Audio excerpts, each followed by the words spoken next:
جمعية الدعوة والإرشاد وتوعية الجاليات بمحافظة بدر। কোরআনে কারীম তেলাওয়াতের যে সিজদা রয়েছে সেটি কিভাবে সিজদা করব, কি দোয়া পড়ব, কি নিয়মে করব তা বিস্তারিত জানাবেন ইনশাআল্লাহ। আলহামদুলিল্লাহি রাব্বিল আলামিন ওয়া সাল্লাল্লাহু আলা নবিনা মুহাম্মাদিন ওয়া আলা আলিহি ওয়া সাহবিহি আজমাইন, আম্মা বাদ। তেলাওয়াতের সিজদা, কোরআনে কারীমে যে সিজদার আয়াতগুলি রয়েছে সেগুলি পড়লে সিজদা দিতে হয়। যে পড়বে যে শুনবে উভয়কে সিজদা দিতে হয়। তেলাওয়াতের সিজদা গ্রহণযোগ্য মত অনুযায়ী এটা সুন্নাহ মুআক্কাদা। মুসলিম এটি তেলাওয়াত করার সাথে সাথে সিজদা দিবে, এটা কাদা চলবে না। আপনি একত্র করে জমে রেখে পরে সিজদা দিবেন, এটা চলবে না। তেলাওয়াতের সিজদা আপনি যে অবস্থায় যেভাবে আসেন সেভাবে সিজদা দিবেন। আপনি দাঁড়িয়ে আছেন সিজদা দিবেন, বসে আছেন দাঁড়ানোর প্রয়োজন নেই, জায়নামাজ দরকার নেই, যে পোশাকে যেভাবে আছেন সেভাবে সিজদা দিবেন। সিজদা যখন দিবেন তখন আল্লাহ আকবর বলে সিজদাতে যাবেন। একটি সিজদা মাত্র, এখানে তাশাহুদ নেই, দরুদ এটি নেই। আর ওঠার সময় নরমালি উঠে যাবেন।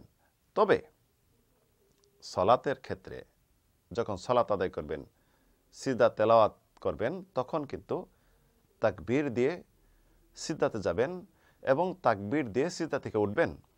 যে বিষয়ে আবু হুরায়রা থেকে বর্ণিত এবং অসংখ্য সাহাবী হাদিস বর্ণিত রয়েছে। আবু হুরায়রা রাদিয়াল্লাহু আনহু বলেন, রাসূল সাল্লাল্লাহু আলাইহি সাল্লাম এশার সালাতে সূরা ইনশিকাক পড়লেন, পরবর্তী তাকবীর দিয়ে সিজদাতে গেলেন এবং তাকবীর দিয়ে সিজদা থেকে উঠলেন। কোরআন কারীমের তেলাওয়াতে যে সিজদা রয়েছে তে কি দোয়া পড়বেন? সিজদাতে মূলত সিজদার যে তাসবিহ, সালাতে সিজদার তাসবিহ দোয়া যেটা সেটি পড়বেন।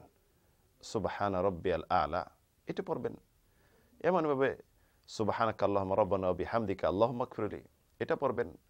এমনভাবে আরও যে তাসবিহ বা জিকির রয়েছে, দোয়া রয়েছে, সুবহুন কুদ্দুসুন রব্বুল মালাইকাতু রূহ, এমনভাবে আপনি পড়তে পারেন সাজাদা ওয়াজহিয়া লিল্লাযী খালাকাহু ওয়া শাক্কা সামাহু ওয়া বাসারাহু বিহাওলিহি ওয়া কুওয়াতিহি ফাতাবারাকাল্লাহু আহসানুল খালিকিন আল্লাহুম্মা আকতুব লি বিহি ইনদাকা আজরান ওয়া দা আন্নি বিহা বিজরান ওয়াজআলহা লি ইনদাকা যাখরান ওয়া তাকাব্বালহা মিন্নি কামা তাকাব্বালতাহা মিন আবদিকা দাউদ। তো এমনইভাবে আল্লাহুম্মা লাকা আমানতু ওয়া বিকা আসলামতু এটাও পড়তে পারেন। এছাড়া আরও যে দোয়া, যদি চান যে বেশিক্ষণ সিজদা দিয়ে আপনি দোয়া করেন সেই দোয়াগুলি পড়তে পারেন, এটা জায়েজ, যেহেতু সিজদা। তো এই সিজদা যে আপনি দিবেন, কয়টা সিজদা? মাত্র একটি সিজদা। সিজদা তেলাওয়া সুন্নাহ মুআক্কাদা। এই সিজদা তেলাওয়া আপনি যেখানে যাবেন সেখানে, আপনি গাড়িতে যানবাহনে বসে আছেন তখন কিভাবে সিজদা দিবেন? যেভাবে সম্ভব সেভাবে সিজদা দিবেন। হেঁটে যাচ্ছেন কোরআন তেলাওয়াত করতেছেন তখন আপনি সিজদা দিবেন। তো সিজদা যে তেলাওয়াত করবে সেও সিজদা দিবে, যে শুনবে সেও সিজদা দিবে। এটা হলো বিধান। সিজদা তেলাওয়াত যেটা, সিজদা যদি কেউ না দেয় তাহলে কি সে গুনাহগার হবে কিনা? গ্রহণযোগ্য মত অনুযায়ী গুনাহগার হবে না, তবে এটা সুন্নাহ মুআক্কাদা, অবশ্যই তাকে সিজদা দেওয়া উচিত। একান্ত যদি দিতে না পারলো কাদা চলবে না, সে গুনাহগার হবে না। এ বিষয়ে দলিল সহিহ হাদিসে সাব্যস্ত যেটা, ওমর ইবনে খাত্তাব রাদিয়াল্লাহু আনহু এক জুম্মাতে তিনি সূরা নাহাল পড়লেন, সিজদার আয়াতটি পড়ার পর সিজদা দিলেন, পরবর্তী জুম্মাতে তিনি দিলেন না। অসংখ্য সাহাবী ছিলেন, এটা কিন্তু কেউ অস্বীকার বা এটা বিষয়ে কোনো মন্তব্য করেনি। তো এই বিষয়ে স্পষ্ট সিজদা তেলাওয়াত সুন্নাহ মুআক্কাদা, একটি সিজদা। সিজদাতে তাসবিহ সালাতের যেটা সেটাই আপনি পড়বেন এবং যে অবস্থায় আছে সেই অবস্থায় সিজদা দিবেন। আল্লাহ তাআলা আলাম ওয়া সাল্লাল্লাহু আলা নবিনা মুহাম্মদ।